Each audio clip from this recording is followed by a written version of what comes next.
Daily, weekly और monthly राशिफल के साथ साथ ज्योतिष, वास्तु, मंत्र आदि से जुड़ी वीडियोस रेगुलरली पाने के लिए चैनल को अभी सब्सक्राइब कीजिए और बेल नोटिफिकेशन पे भी क्लिक कीजिए ताकि नई वीडियो की नोटिफिकेशन आपको समय पर मिल जाए।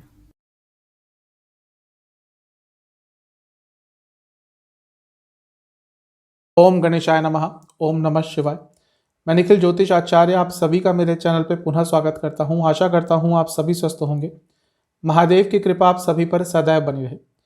ये वीडियो पाइसेस यानी कि मीन के लिए एक बहुत ही महत्वपूर्ण वीडियो है, क्योंकि इस वीडियो में हम बात करेंगे बृहस्पति महाराज के मार्गी होने के बारे में। बृहस्पति 24 नवंबर 2022 को मार्गी हो जाएंगे, यानी कि दोबारा सीधे चलने लग जाएंगे, डायरेक्ट हो जाएंगे।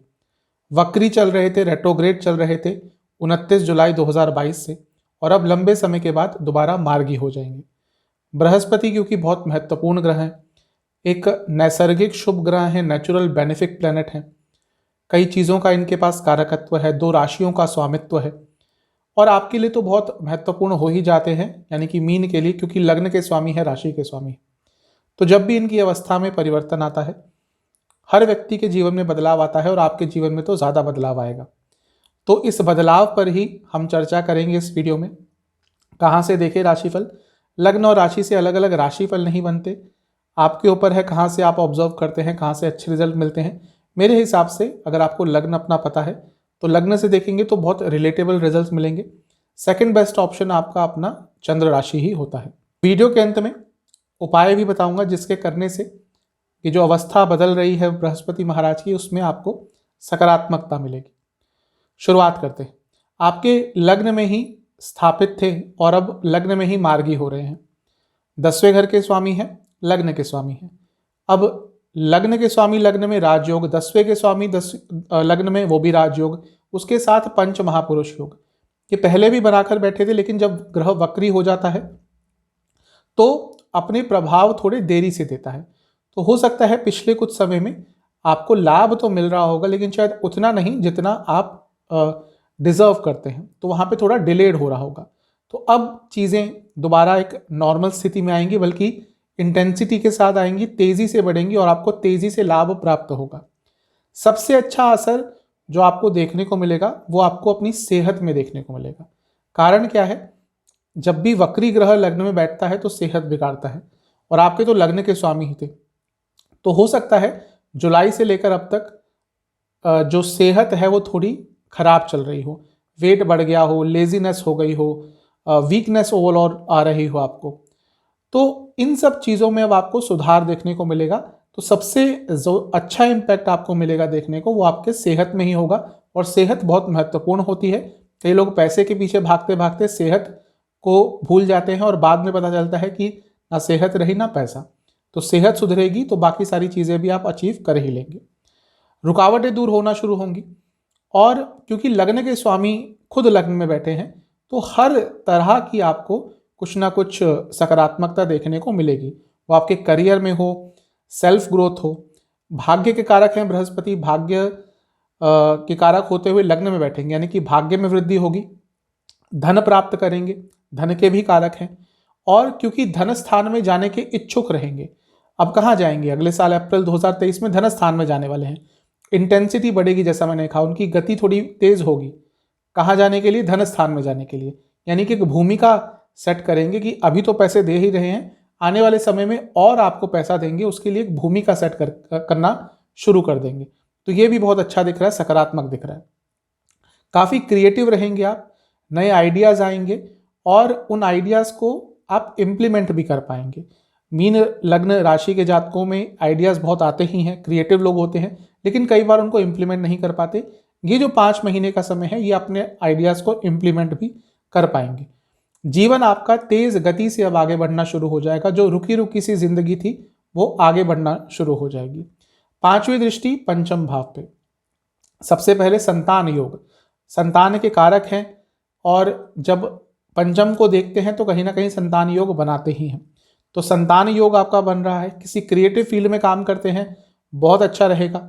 इन्वेस्टमेंट के नए आइडियाज़ आएंगे आपको, उस इन्वेस्टमेंट से लाभ भी मिलेगा। और share market, stocks, mutual fund, इन सब से भी आप लाभ कमा सकते हैं। एजुकेशन संबंधित कुछ काम करते हैं, लाभ होगा। ओवरऑल स्टूडेंट्स के लिए बहुत अच्छा है, क्योंकि पंचम भाव स्टूडेंट्स के लिए ही देखा जाता है और बृहस्पति की दृष्टि शुभ होती है। ये जो स्थान पड़ता है पंचम, ये कर्क राशि पड़ता है और उनकी उच्च राशि है, तो जब उसको देखते हैं तो अच्छा प्रभाव देते हैं। तो स्टूडेंट्स के लिए बहुत अच्छा रहेगा। नया रिलेशनशिप स्टार्ट करने के लिए भी बहुत अच्छा रहेगा और रिलेशनशिप की प्रॉब्लम्स को सॉल्व करने के लिए या कहिए रिलेशनशिप को आगे बढ़ाने के लिए भी ये समय बहुत अच्छा रहेगा, क्योंकि ये जो स्थान है जहां पर दृष्टि है वो चौथे से दूसरा है। प्रॉपर्टी से लाभ हो सकता है, आपके माता जी को धन लाभ हो सकता है और आपकी संतान को भी किसी ना किसी तरह का लाभ हो सकता है। सातवीं दृष्टि कहाँ रहेगी बृहस्पति की? सप्तम भाव पर, क्योंकि लग्न में बैठे हैं तो सप्तम भाव सबसे पहले शादी के योग बनेंगे। शादी टल रही थी, नहीं हो रही थी, प्रॉब्लम हो रही थी, वो चीज़ें ठीक हो सकती है। बिजनेस में बहुत तेजी से ग्रोथ होगा, आपकी सोशल इमेज बेटर होगी और हो सकता है आप कुछ ऐसा काम करते हैं जहाँ पे लोग आपको जानते हैं तो आपकी पॉपुलैरिटी और बढ़ेगी। आप सोशल वर्क कर सकते हैं, पॉलिटिक्स में जा सकते हैं, सोशल वेलफेयर का काम कर सकते हैं और कहीं ना कहीं से ओवरऑल आपकी जो गुडविल है वो बढ़ती हुई दिख रही है। मैरिड लाइफ में प्रॉब्लम चल रही थी, सॉल्व हो सकती है, क्योंकि बृहस्पति की दृष्टि जब सप्तम पे पड़ती है तो मैरिड लाइफ की प्रॉब्लम्स बहुत हद तक ठीक होना शुरू हो जाती हैं। ओवरऑल आप अपने आप को ऑर्गेनाइज कर पाएंगे, बैलेंस कर पाएंगे। विदेश यात्रा करना चाहते थे तो उसके लिए भी जो समय है बहुत उपयुक्त है, बहुत अच्छा है। बिजनेस में नए नए आइडियाज आएंगे और आप अपने बिजनेस को एक्सपेंड कर पाएंगे। अगर बहुत लंबे समय से आप अपने बिजनेस के एक्सपेंशन के बारे में सोच रहे थे तो ये 5 महीने हैं उस एक्सपेंशन के बारे में विचार करने का और उसको करने का भी, उसको इंप्लीमेंट करने का भी। 9th जो एस्पेक्ट है, नवी दृष्टि है जो बृहस्पति की, वो रहेगी भाग्य स्थान पर। भाग्य के कारक भाग्य स्थान को देख रहे हैं, और क्या चाहिए। अगले 5 महीने भाग्य का बहुत साथ मिलने वाला है। धार्मिक अनुष्ठान कराने का आपको मौका मिल सकता है और यदि कोई धार्मिक अनुष्ठान बड़ा कराते हैं तो उसका लाभ मिलेगा। आपकी धर्म के प्रति रुचि बढ़ेगी, वैसे भी होती ही है क्योंकि खुद धर्म के कारक लग्न में ही लग्न के स्वामी हैं और अभी लग्न में ही बैठेंगे, तो धर्म के प्रति रुचि वैसे भी होती है, अब वो और बढ़ेगी और धर्म से प्रति कोई कार्य करने का प्रयास करेंगे। किसी धार्मिक स्थल पर, तीर्थ स्थल पर जाने का मौका आपको मिल सकता है। आपके पिताजी को लाभ हो सकता है, पिताजी के कुछ अटके हुए कार्य पूरे हो सकते हैं। तो ये सब बहुत कुछ अच्छा ही दिख रहा है आपके लिए, ज़्यादा सकारात्मक प्रभाव ही दिख रहे हैं। 2-3 नेगेटिव चीज़ों का भी ध्यान रखिएगा।